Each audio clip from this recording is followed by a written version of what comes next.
ہمارا آج کا سبق ہے نواب محسن الملک صنف نثر کی روح سے یہ شخصی خاکہ ہے جسے ڈاکٹر مولوی عبدالحق نے لکھا۔ ڈاکٹر مولوی عبدالحق یعنی بابائے اردو زبان کے بہت بڑے محقق معلم ہیں، اور ان کی خدمات قابل تحسین ہیں اردو زبان و ادب کے لیے۔ 1870 میں ہندوستان کے علاقے ہاپور میں پیدا ہوئے اور 1961 میں کراچی میں انہوں نے وفات پائی۔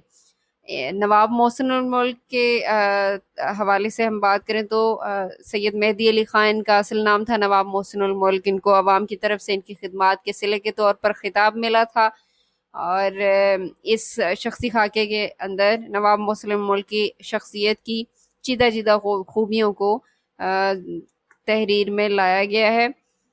ہم دیکھتے ہیں، قدرت نے نواب محسن الملک مرحوم کو بہت سی خوبیاں عطا کی تھیں۔ وجاہت، ذہانت، خوش بیانی اور فیاضی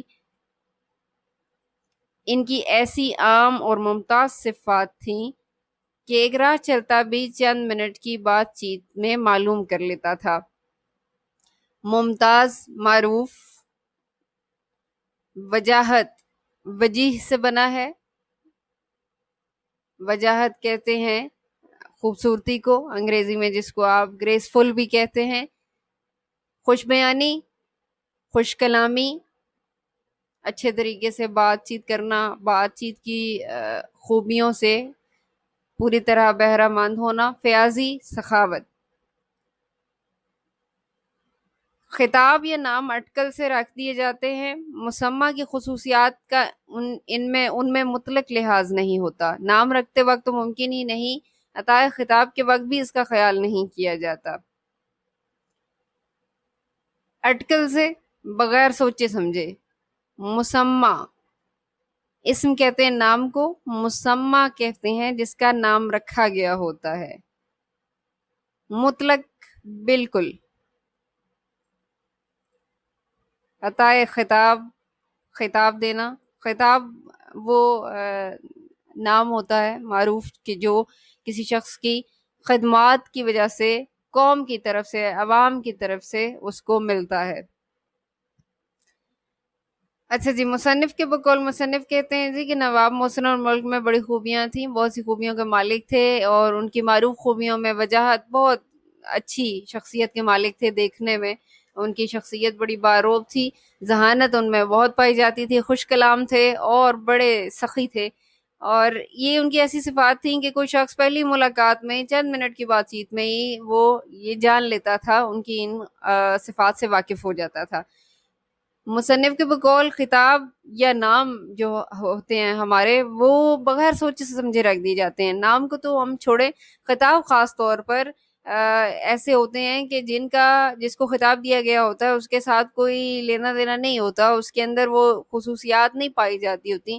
کسی شخص کو اگر آپ محسن الملک کہہ رہے ہیں اور اس شخص نے ملک کے لیے اور عوام پر کوئی احسان نہیں کیا، اس کا مطلب یہ ہے کہ یہ خطاب اس کے لیے بجا نہیں ہے، بے جا رکھا گیا ہے۔ لیکن نواب محسن الملک کے حوالے سے مصنف کا یہ کہنا ہے کہ ان کے شخصیت کے اور ان کی جتنی خدمات تھیں قوم کے لیے، اس کے حوالے سے یہ خطاب ان کے لیے بہت ہی موزوں تھا۔ لیکن محسن الملک کا خطاب ان کے لیے بہت ہی موزوں نکلا۔ ان میں پارس پتھر کی خاصیت تھی، کوئی ہو، کہیں کا ہو، ان سے چھوا نہیں اور کندن کا ہوا نہیں۔ پارس پتھر روایات میں آتا ہے، خاص قسم کا پتھر ہے، اور روایات کہتی ہیں کہ یہ پتھر جب کسی خام دھات سے چھو جاتا تھا، لوہے، تانبے یا کسی بھی چیز سے، تو اس کو بھی سونا بنا دیتا تھا۔ کوئی بھی عام دھات سونا بن جاتی تھی اس سے چھو کر۔ کندن، سونے کو جب بھٹی میں تپایا جاتا ہے تو وہ کندن بن جاتا ہے۔ کہتے ہیں جی کہ نواب محسن الملک کی شخصیت ایسی ہی تھی جیسے پارس پتھر ہو، کہ وہ جس کسی سے، کوئی بھی ہو، کہیں کا بھی ہو، ان سے ملتا تھا تو گویا ان کی صفات اور ان کی شخصیت کی وہ جو تاثیر تھی اس کو وہ خود بخود قبول کر لیتا تھا۔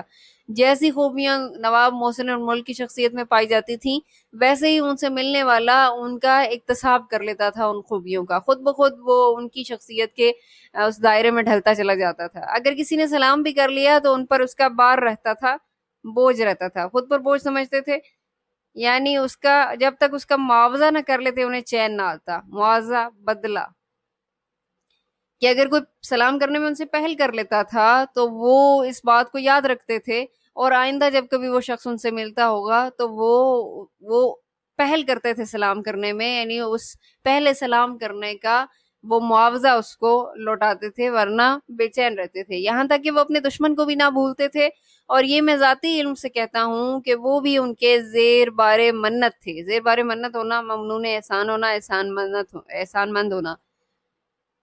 دشمنوں کے ساتھ بھی ان کا ایسا سلوک تھا کہ وہ دشمن بھی ان کے احسان مند رہتے تھے. سیاسی مصلحتیں بعض اوقات اہل حکومت کو مجبور کرتی ہیں کہ وہ ان افراد کو جو ان کی یا حکومت کی راہ میں حائل ہیں دودھ کی مکھی کی طرح نکال کر پھینک دیں. دودھ کی مکھی کی طرح نکال کر پھینک دینا یعنی اپنا مطلب مفاد حاصل ہونے کے بعد کسی شخص کو راستے سے ہٹا دینا. مرحوم کو بھی کبھی کبھی ایسا کرنا پڑتا تھا، لیکن انہوں نے اس ناگوار اور دل شکن کام کو اس خوبی اور سلیقے سے کیا کہ مخالف ہونے پر بھی محسن الملک کو دعائیں دیتے گئے اور جب تک زندہ رہے ان کے شکر گزار رہے. دل شکن، دل توڑنے والا. چونکہ وہ بھی سرکاری ملازمت میں تھے، بورڈ آف ریونیو حیدرآباد کے وہ سربراہ تھے، تو سرکاری ملازمت کے دوران صاحب اقتدار یا جو افسران ہوتے ہیں ان کو اکثر اپنا مفاد پورا ہونے پر، کام نکل جانے پر متعلقہ لوگوں سے تعلق توڑنا پڑتا تھا، ان کو راستے سے ہٹانا بھی پڑتا تھا. اگرچہ انہیں بھی یہ کام کرنا پڑتا تھا لیکن وہ اس خوبی اور سلیقے کے ساتھ کرتے تھے کہ ان کے مخاطب کا دل بھی نہیں ٹوٹتا تھا، اور وہ جاتے ہوئے محسن الملک کو دعائیں ہی دے کر جاتا تھا، اور جب تک زندہ رہتا تھا ان کا شکر گزار رہتا تھا. وہ جوہر قابل تھے مگر موقع کی طاق میں تھے. جوہر قابل تھے، ان کے اندر بہت خوبیاں، صلاحیتیں پائی جاتی تھیں. جوہر خوبیوں کو کہتے ہیں، ایسنس کو کہا جاتا ہے، جس کو آپ انگریزی میں ایسنس کہتے ہیں، کسی چیز کا سط، نچوڑ، خوبی مراد ہے یہاں پر. مگر موقع کی طاق میں تھے، موقع کے انتظار میں تھے، یعنی ایسا کوئی موقع ملے کہ انہیں اپنی صلاحیتوں کے اظہار کا پوری طور پر موقع میسر آئے. حیدرآباد میں ان کی سیاست دانی، تدبر، انتظامی قابلیت کے جوہر کھلے. حیدرآباد میں وہ آگے ذکر آئے گا بورڈ آف ریونیو کے سربراہ مقرر ہوئے تھے، تو وہاں پر جب انہیں رہنے کا اتفاق ہوا ملازمت کے سلسلے میں، تو ان کی سیاست دانی، تدبر، غور و فکر کو کہتے ہیں، فہم و دانش، انتظامی قابلیت کے لوگوں پر اوصاف کھلنا شروع ہوئے. ان کا ذہن ایسا رسا پہنچنے کو، گہرائی تک پہنچنے کو کہتے ہیں، یعنی دور اندیشی آپ اس کو کہہ سکتے ہیں کہ ان کا ذہن بہت دور کی سوچتا تھا، بات کی تہہ تک پہنچ جاتا تھا. ان کی طبیعت ایسی حاضر، ان کے اوسان ایسے بجا، اور معاملات اور واقعات پر ایسا عبور تھا کہ بڑے بڑے پیچیدہ معاملات کو باتوں باتوں میں سلجھا دیتے تھے. وہ اگر ٹرکی یا کسی اور سلطنت کے فارن منسٹر ہوتے تو یقیناً دنیا میں بڑا نام پیدا کرتے.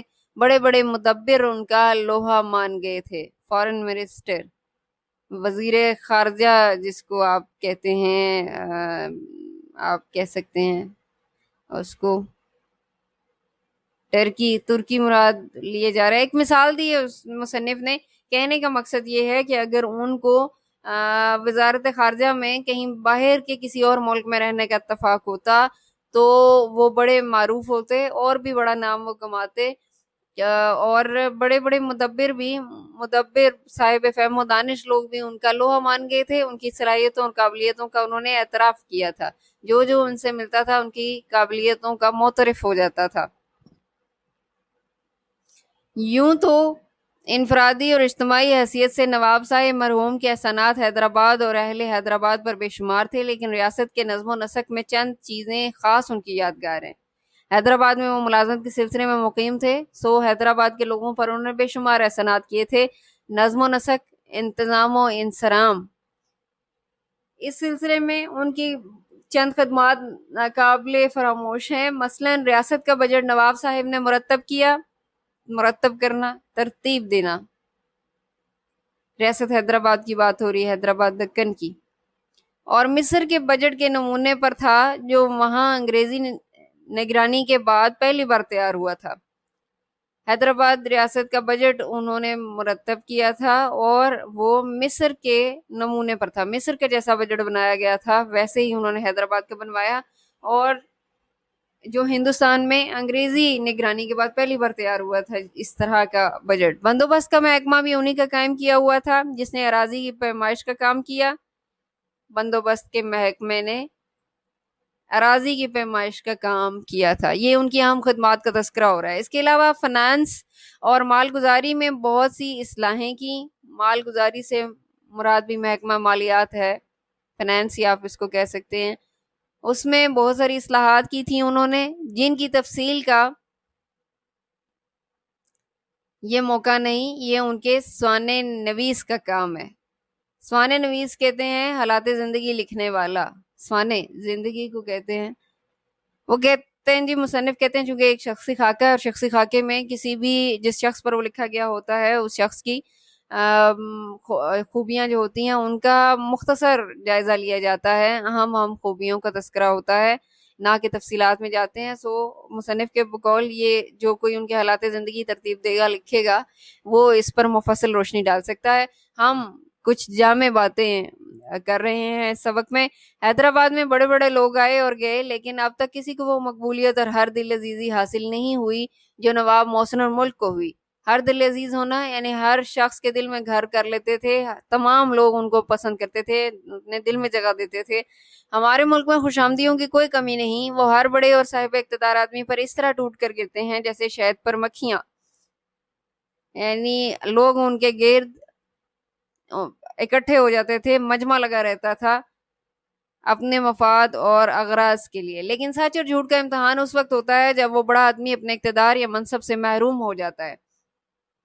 یہ حقیقت ہے کہ جب کوئی بھی شخص اقتدار میں ہوتا ہے تو اس کے آگے پیچھے لوگوں کی قطاریں لگی رہتی ہیں، لوگ اس کے آگے پیچھے رہتے ہیں، کیونکہ اصل میں وہ احترام، وہ عزت، وہ سب کچھ وہ اس شخص سے نہیں ہوتی بلکہ اس کے اقتدار سے ہوتی ہے، اس کرسی سے ہوتی ہے جس پر وہ بیٹھا ہوتا ہے۔ تو پتہ تب چلتا ہے کسی کے خلوص اور اخلاص کا اور ان کے تعلقات کا کہ جب کوئی صاحب اقتدار اپنے اقتدار سے ہٹا دیا جاتا ہے یا اس کی اقتدار کا دورانیہ پورا ہو جاتا ہے، چونکہ اب وہ صاحب اختیار نہیں رہتا تو اب جو لوگ اس کے آس پاس موجود ہوتے ہیں وہی خالصتاً وہ مخلص لوگ ہوتے ہیں، اس کے ساتھ باقی اپنی غرض کے غلام لوگ ہوتے ہیں۔ نواب محسن الملک کی رخصت کے وقت حیدرآباد میں کورام مچ گیا تھا اور ہزارہ آدمی کا ٹھٹ اسٹیشن کے باہر اور اندر لگا ہوا تھا۔ ٹھٹ، ہجوم، کورام مچنا، رونا پیٹنا، واویلا ہونا۔ نواب محسن الملک جب اپنی مدت ملازمت پوری کر کے حیدرآباد دکن سے رخصت ہوئے تھے تو مصنف کے بقول لوگ جو تھے، عام لوگ، وہ گریہ زاری کرنا شروع ہو گئے تھے اور ہزاروں آدمیوں کا ایک ہجوم اسٹیشن کے باہر لگ گیا تھا ان کو رخصت کرنے کے لیے۔ سینکڑوں آدمی جن میں امیر، غریب، بیوائیں اور یتیم سبھی تھے، زاروں قطار رو رہے تھے۔ وہ کیا چیز تھی جس نے چھوٹے بڑے سب کا دل مو لیا تھا؟ وہ تمام، اچھا اب وہ جو لوگ وہاں پہ جمع تھے وہ کون لوگ تھے؟ امیر، غریب، بیوائیں، یتیم سبھی لوگ تھے۔ ان کے صرف دوست احباب نہیں تھے بلکہ عوام، زیادہ تر لوگوں کا تعلق عوام سے تھا، اور وہ ظاہر ہے کہ تبھی جمع ہوئے تھے جب کہ نواب محسن الملک نے حیدرآباد میں رہتے ہوئے ان پر بڑے احسان کیے تھے۔ وہ تمام لوگ بڑے افسردہ تھے ان کے جانے پر۔ اور اس پیراگراف کے آخر میں مصنف نے ایک سوال اٹھایا ہے، وہ سوال بھی ہے اور جواب بھی ہے کہ آخر وہ کیا چیز تھی جس نے ان تمام لوگوں کا دل مو لیا تھا؟ یقیناً وہ نواب محسن الملک کی شخصیت کی وہ خوبیاں تھیں، ان کا محبت بھرا، محبت آمیز ان کا رویہ اور سلوک تھا عام لوگوں کے ساتھ، جن کی وجہ سے ان کے دل تسخیر ہو گئے تھے۔